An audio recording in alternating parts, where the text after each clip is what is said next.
Exactly 1 year ago today, Halo 5 came out, and exactly 5 hours after that, everyone was disappointed in the campaign.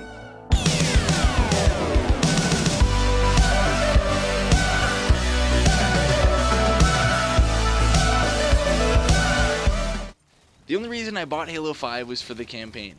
After playing the game before Halo 5, which name currently escapes me, I had no interest in playing any more Halo multiplayer. So immediately upon purchasing the game, I went home and I played the campaign. A half hour later, I was done the game and I was just sitting there like, that's it? Then I found out they were releasing monthly updates to the game that were supposed to add stuff to the game. I didn't realize this until December.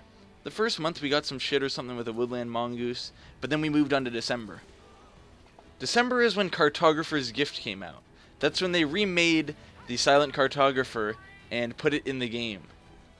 A lot of people found the Cartographer to have too hard and too difficult of controls, so they immediately gave up like quitters. The third update in January was called Dude's Armory. Now Dude's Armory is when the game got awesome, because that's when Achilles came out. And the only way to get Achilles was to farm enemies. It was amazing. In addition to Achilles armor, Dude's Armory also gave us the Bloody Susan, which is basically the needle rifle from Halo 2. In February we got Hammerstorm. Hammerstorm gave us a gravity hammer and a classic Halo game type some of you may know as Assault. However, it wasn't actually Assault, that's just what they called it. What really made this update amazing was the gravity hammer.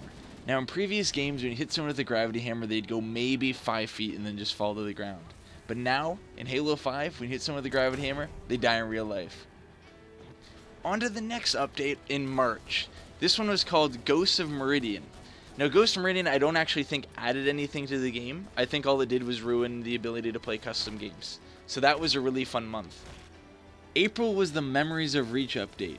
The update where Bungie promised to give us the Falcon, and oh boy did they deliver. Now just look at the way this thing flies. Look at the way it shoots. Look at the way it does everything. And then look at the way it explodes. They did give us Infection though, and that was fun for about 5 minutes until I realized how limiting the Infection options really were.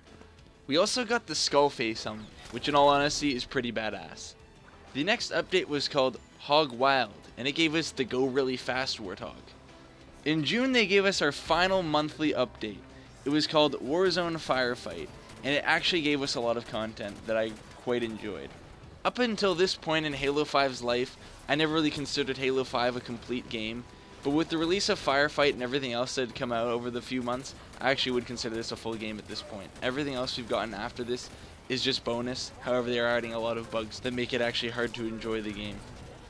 After everyone got really happy that we didn't get a Falcon in the Memories of Reach update, 343 listened, and they gave us the Wasp, which is essentially just a good version of the Falcon.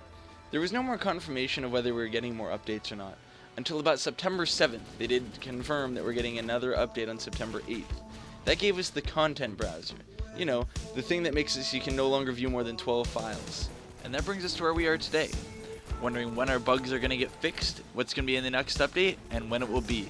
Until then, you can catch me on Battlefield 1.